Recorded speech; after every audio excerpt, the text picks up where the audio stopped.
it's very exciting when you've been a conductor for 43 years and basically been just about everywhere to be able to come to someplace new, a great country like India, and also to conduct the Indian premiere, I'm told, of Mahler's a very another love story. This one not going so well in the end, but the prelude is one of the most extraordinary pieces of writing.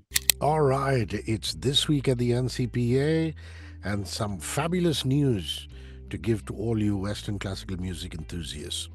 The Symphony Orchestra of India shall be conducted by Andrew Litton. It's an NCPA presentation. Wagner, Prelude and Liebesstraat from Tristan and Isolde, and then Mahler Symphony No. 5. This is part of the Symphony Orchestra of India's autumn 2025 season. The venue is Jamshed Baba, the theatre, 12th of August at 7 p.m. The Symphony Orchestra of India patron is City, and it's supported by Godrej Industries Group. So we thank our patrons and our supporter.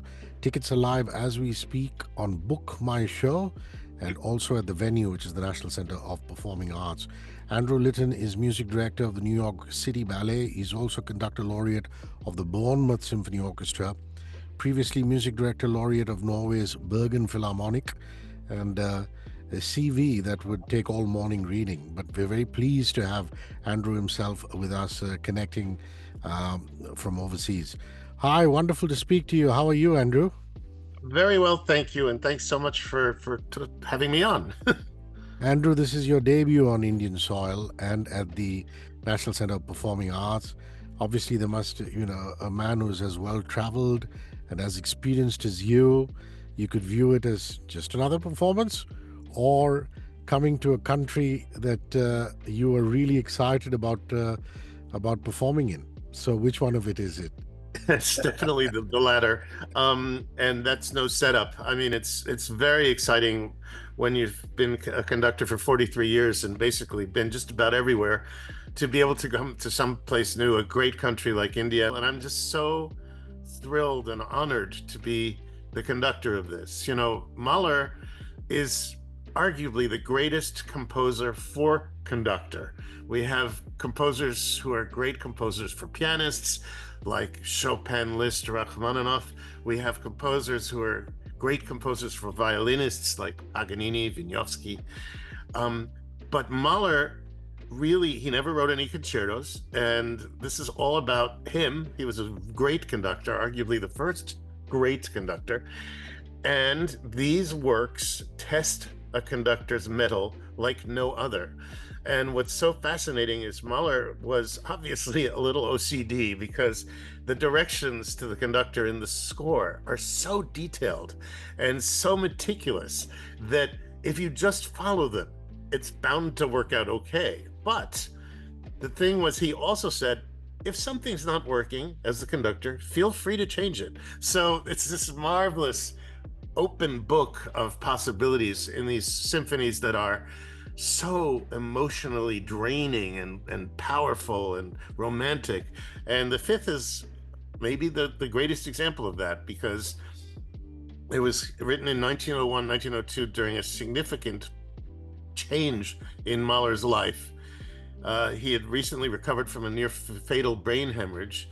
He fell in love with Alma Schindler, who would become his wife, and he was grappling with philosophical questions about life and death. And these things permeate the symphony. The symphony starts actually with a funeral march, which is on paper sounds like a bit of a downer.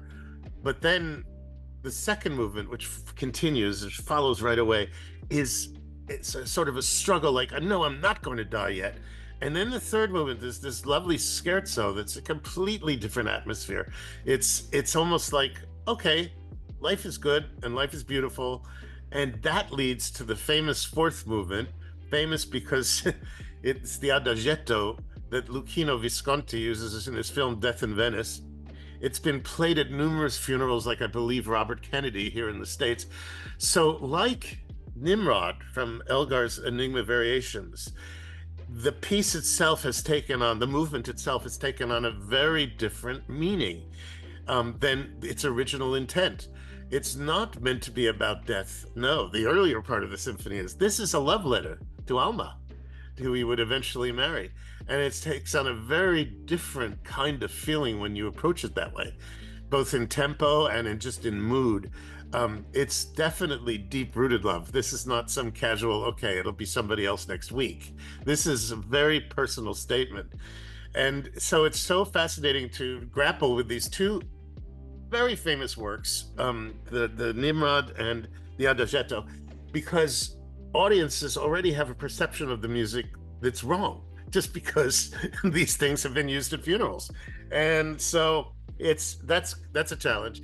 And then the last one is just a huge, joyous romp to the end. And so Mahler said something along the lines like the symphony should be like the world. It should represent everything in the world. I mean, I'm misquoting that terribly, but the idea being this symphony is a perfect example of that. We literally, if you will, go from death to life, sort of reverse of the human cycle.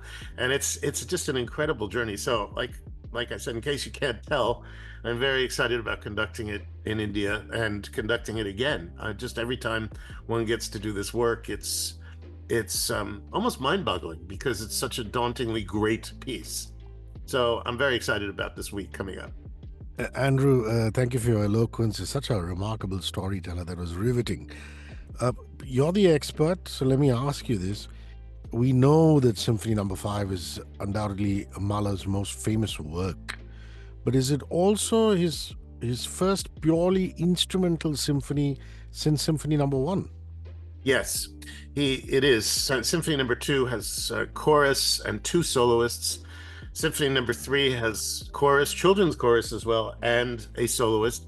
Symphony Number 4 has a soprano soloist. So this is the first time he relied on orchestra alone to tell his story. And it's almost like he needed to gain confidence in realizing, oh, I don't need a human voice to express when I want to express. And he went on to do that the next two symphonies as well. Number 6 and Number 7 have no vocal contribution. And the symphony that would turn out to be his last, the ninth, also has nothing but orchestra.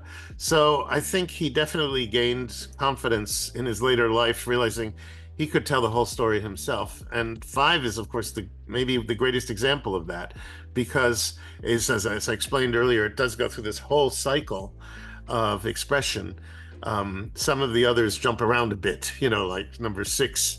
It's very hard. As a matter of fact, there's even a debate as to the actual order that the second and third movements should go, because Mahler himself changed his mind, and we don't know what the final word is on that. But of course, that changes the whole paradigm of what we're supposed to be feeling during the course of that work. So the fifth may be the most perfect of these non-singer symphonies in just expressing what the composer really intended. Let's move now to Wagner. I believe, the concert shall begin with one of the most beautiful and acclaimed works in Wagner's writings, which is the Prelude and Liebestod from the epic opera Tristan and Isolde. So it's a depiction of love. I leave you to tell the story. Yeah, well, another love story.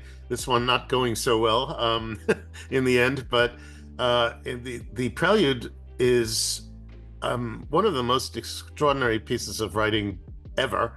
And it's actually Tristan. Maybe if one had to pick one Wagner opera that's the greatest example of all of his genius, that might be it, because it's so hard, for example, to pick a Ring opera, one of the 4 giant operas he wrote in his Ring cycle, as the best, or Meistersinger, which is a massive comedy, but again, a little heavy going. Which is the best? I don't know. But Tristan certainly is up there and influenced so many composers that followed in his use of tonality, his use of what are called leitmotifs, where a specific phrase represents a character or a feeling or an emotion. And, again, no greater example of Wagner's influence is how Gustav Mahler starts his Fifth Symphony with this trumpet call that comes throughout the work. We hear it again and again, and that's like the same idea that Wagner introduces of using a motive to strike fear, in this case in Mahler, because it's definitely a death call. Or in the case of Tristan, it just expresses the love they have for each other after the maid substitutes a death potion for a love potion. And so the two characters, Tristan and Isolde, fall helplessly in love, and there are all sorts of issues that follow. And sadly, Tristan dies before Isolde can get to where he's dying, and so she sings the final notes of the opera. This Liebestod is called, or the English is Love Death, where she says, ultimately, I'm going to meet you again in heaven, and so we're bookending a 5 hour opera basically by playing the first music one hears before the curtain goes up and the last music one hears before the curtain goes down. And I think it's going to be a really effective opening to a rather powerful concert. And also, like I said, it's fascinating to play the earlier work, the Wagner, and then go on to the Mahler and see how far music had developed using Wagnerian concepts. And Wagner, obviously known for his operas, and also the fact that he revolutionized the opera with his concept of music drama, as it were. That's right. And you no longer have singers singing arias per se, although ironically, the Liebestod is the closest one gets to a Wagner aria, the final music that we'll be playing without voice. It works very well without voice. And that's the funny thing about Wagner. It can work very well without voice because it's so through written. The orchestral part is such a part of the drama that it works really well. And what's fascinating is Mahler is a great opera conductor, conducted many Wagner operas. And so they were huge influences from the ground up to him. And he elected not to write any operas himself. So here's a composer known only really for his operas, Wagner, and a composer who is known only for his symphonies, and yet the influence of one onto the other is huge, beyond reason and understanding, frankly. Andrew, your expectation and perception of the Symphony Orchestra of India. I mean, this is your first time, but this is India's only professional orchestra. We're incredibly proud of the orchestra. And Marat Bisangaliev has been doing a splendid job of hand-holding the orchestra. And under his guidance, they've been going on from strength to strength. They've even toured Europe. So just what you've heard about the SOI. I've heard really good things, and in fact, I know that some of the players come from Europe. I've worked with several people who've come up to me and said, "Oh, I see you're coming to SOI. Sadly, I'm not doing those tweaks." But I'm like, no, I could have had a friend to going in. But knowing how great those players were that mentioned they worked with the SOI, I think it's going to be a truly fantastic experience. And like I say, the whole idea of something new when you're my age is very exciting. And so I'm certainly going to go into it with the expectation that we're going to have absolutely a fantastic time making music together. And I'm also really excited to explore Mumbai a little bit. Already have some good dining recommendations, and you can see I love to eat. So I'm really looking forward to the entire experience very much. There's actually an Indian restaurant on location in the campus of the National Center of Performing Arts.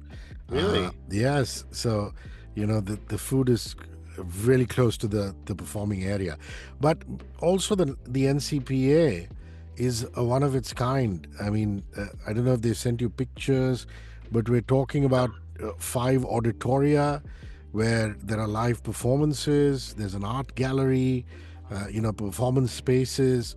It really is wonderful, and the Lord knows that we need more performance areas, spaces, academies to nurture the arts, in particular Western classical music. So the first time at the NCPA, but again, you must have heard some vibrant stuff. Yeah, no, it's absolutely true, and it's like I say, it's exciting. I work at Lincoln Center in New York City, which is a very well-established international venue. But of course, and the irony is, I was born 2 days after ground was broken for Lincoln Center, so it hasn't been there that long, and yet look what it's become. And I think with the kind of support and enthusiasm of the public, these venues can really grow and go from strength to strength. And they certainly represent, I was looking at the website, such a wide gamut of music and culture. And that's essential in your part of the world. Absolutely, it's essential here. And I think it's so great that Western classical music, as you put it, is has such a great proponent as the Symphony Orchestra of India, and that you invite guest conductors and guest soloists, and so we can share what we know, whatever, however much that is, about what we do every day. So it's a very exciting time. Andrew, your work with the New York City Ballet has earned praise from critics, dancers, audiences, bringing new prominence to the ballet's orchestra. I believe you began your ballet work while you were still a student at Juilliard, and those were the days when you were performing as an onstage pianist for Rudolf Nureyev, Natalia Makarova, Cynthia Gregory. For all of you who are watching or listening and are living under a rock, Andrew is also an accomplished pianist, and he often performs as a piano soloist, conducting from the keyboard. And yeah, so tell us about that. Tell us about your work with the New York City Ballet. Well, this came as sort of a surprise. I was approached in 2014, well, actually 2013. Would I come in 2014 and guest conduct Coppelia, which is a full-length ballet, one of the few the company does, ironically. And I thought, sure, why not? Because it had literally been since I was 18 years old, 20 years old, that I had been involved with ballet. I had became a professional conductor when I was 21, and there was no looking back, because that's really what I wanted to do. And so I've been music director of 5 different orchestras and symphony orchestras, and really had the privilege of conducting all the Mahler symphonies, for example, many times. And suddenly the thought of working with the New York City Ballet was exciting, because I thought, wow, there's going to be so much new repertoire. For example, when I started in 2015, which is when I actually started, I came in knowing 3 Stravinsky ballets. Of course, Firebird, Petrushka, and Rite of Spring. We do 21 Stravinsky ballets.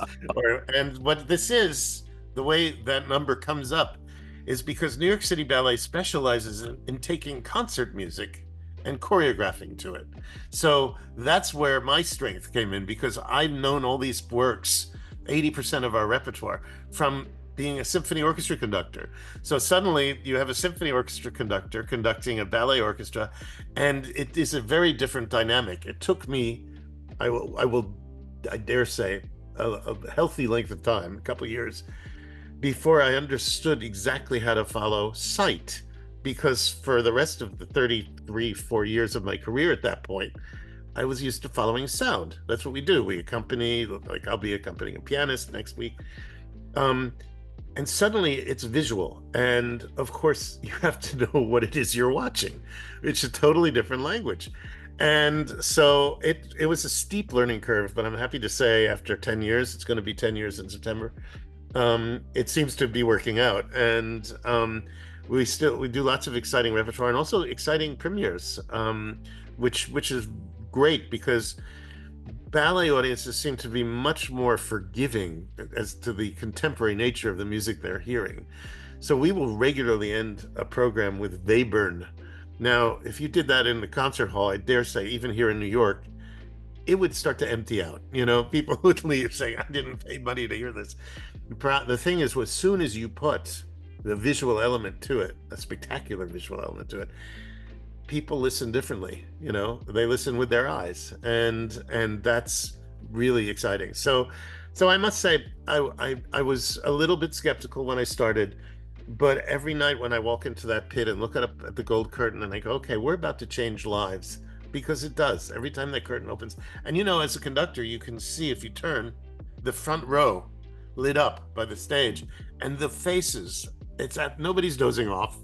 Everybody's just got this look of joy or amazement on their faces. So it was a very exciting career decision. And like I say, I've had to learn quite a bit of new repertoire, which has been a joy and a great experience. Listening with your eyes. I'm going to hang on to that. There you have it. The Symphony Orchestra of India Autumn 2025 season. Andrew Litton conducts Wagner and Mahler. The venue is the Jamshid Barber Theatre, 12th of August, 7 p.m. SOI Patron City. It's supported by Godrej Industries Group. And please get your tickets. They're going away very fast at Book My Show and at the venue, the National Centre of the Performing Arts. Andrew Litton, I look forward to welcoming you here in India, and we can't wait to have you on stage. I really appreciate your time. Thank you very, very much. It's my pleasure. Thanks for having me, and I look forward to meeting you too. 94.3 Radio 1.